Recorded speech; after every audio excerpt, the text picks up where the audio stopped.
Alright guys, in today's video I've got this brand new kit for my car. This is the CarPlay Apple CarPlay portable touchscreen IPS monitor. It's a 7-inch monitor that you can use for your iPhone as Apple CarPlay or for your Android phone for Android Auto. A whole bunch of other additional features inside this, but let's go ahead and open this up, set it up in one of my cars and showcase the capabilities of this and how it performs.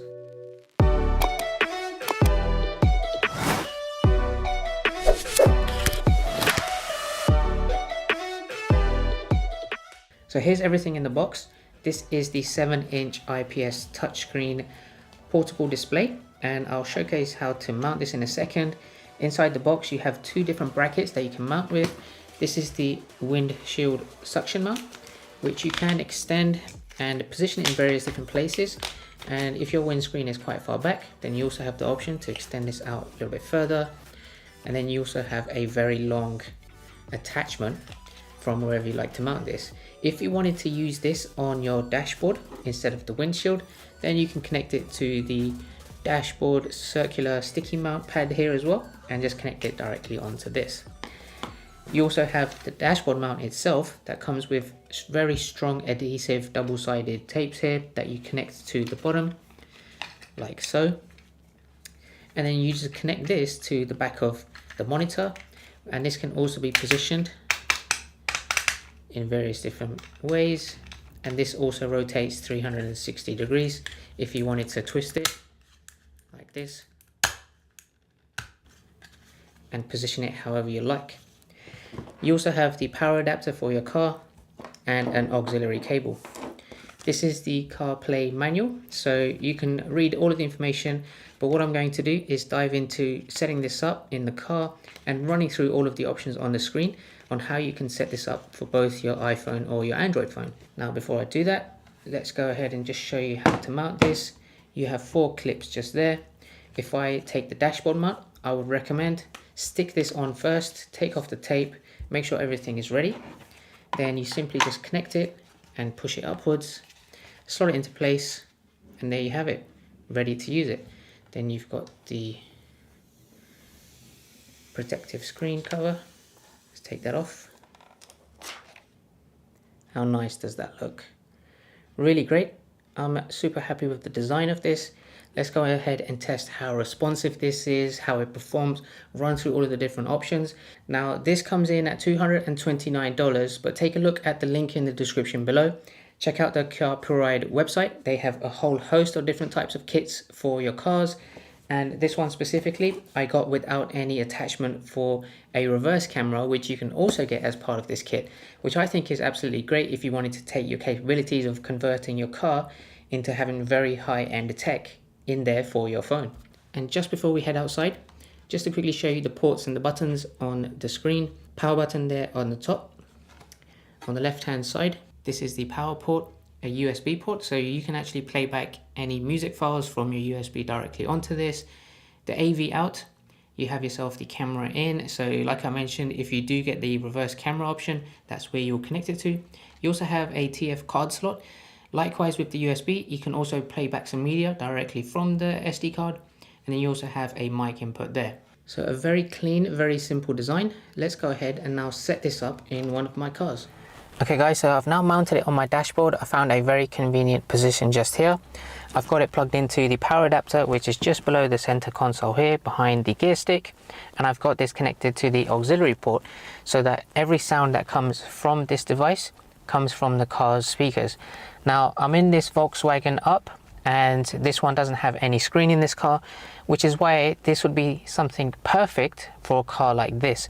If you have one of the new cars, like I have a Range Rover Velar, which has inbuilt CarPlay, I wouldn't recommend buying something like this, but if you don't have one of those cars and you have maybe an older car, this is going to transform your car completely and it will feel like a brand new driving experience. Now I've got this connected. The next thing left to do is to now turn it on, and it will power on with the power adapter.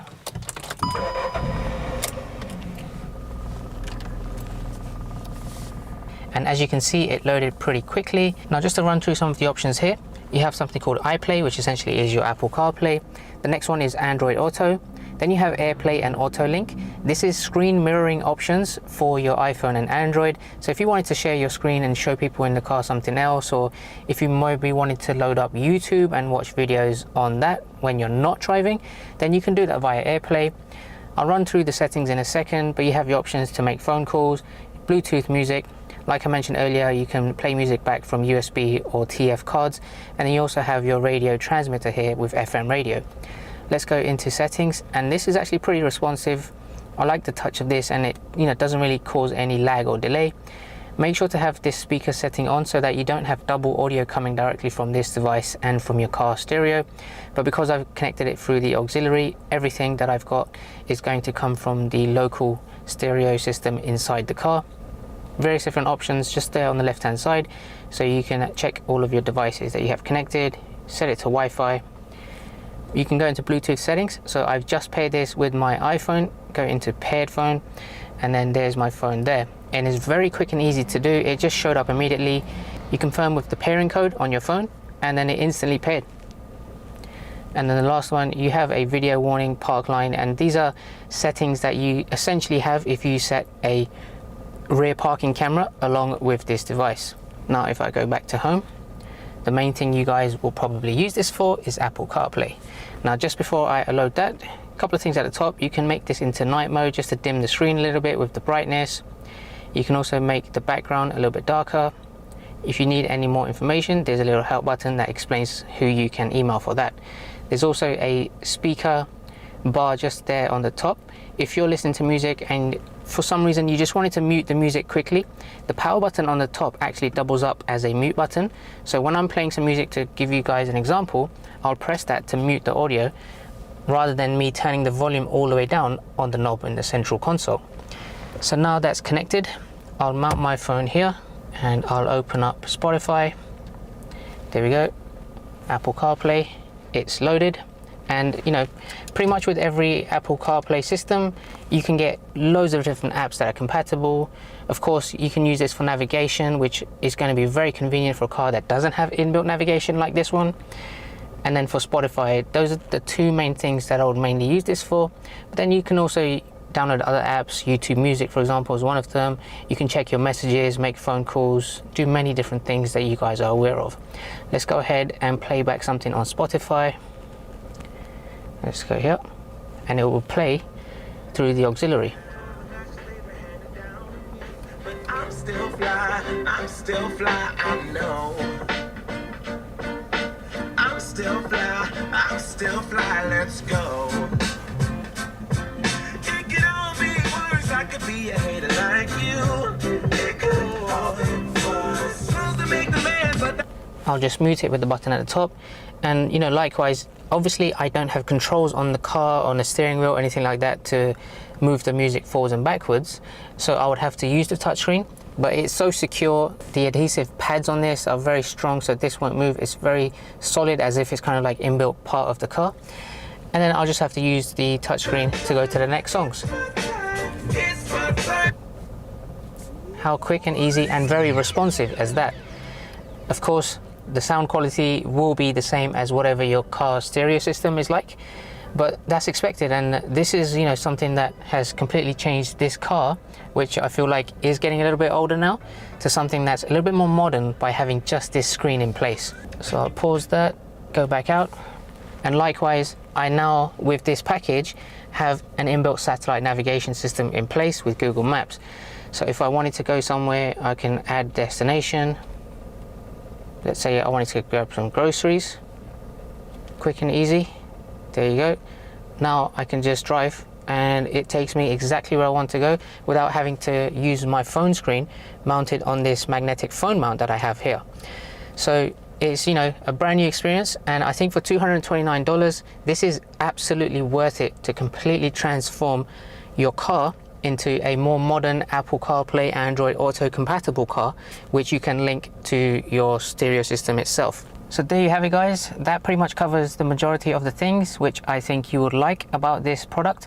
Take a look at the description below. $229. You can also get optional items like a Bluetooth remote control for this, or get the kit that has a reverse parking camera, which will also transform your car into a much more modern car. in addition to having Apple CarPlay system in place. Very responsive, very happy with the screen. The sunlight is shining and it doesn't really get interference with the screen. I can see everything visibly. Everything just works out of the box and I didn't have any problems with this. And like I mentioned, many different functionalities available to connect to various different things. But for the most part, if you have it just for Apple CarPlay and that's it, then you get all of the Spotify, Bluetooth capabilities, making your phone system wireless to listen to music rather than using an auxiliary cable directly with your phone. It gives you the freedom to have your phone separately elsewhere. The only thing I would say is make sure to position this in a convenient location where you can get the auxiliary cable directly into your auxiliary input and also the power adapter into your power plug. So wherever you have that socket, just make sure the cable will reach there and then you should be absolutely fine to go ahead and use this device. That's it. Any questions you guys have, drop them down below. If you like this video, make sure to give it a huge thumbs up, and I review things like this all the time and I've got new videos out every week, so make sure to subscribe so you don't miss any cool gadget videos, and I will catch you guys at the next one. Take care.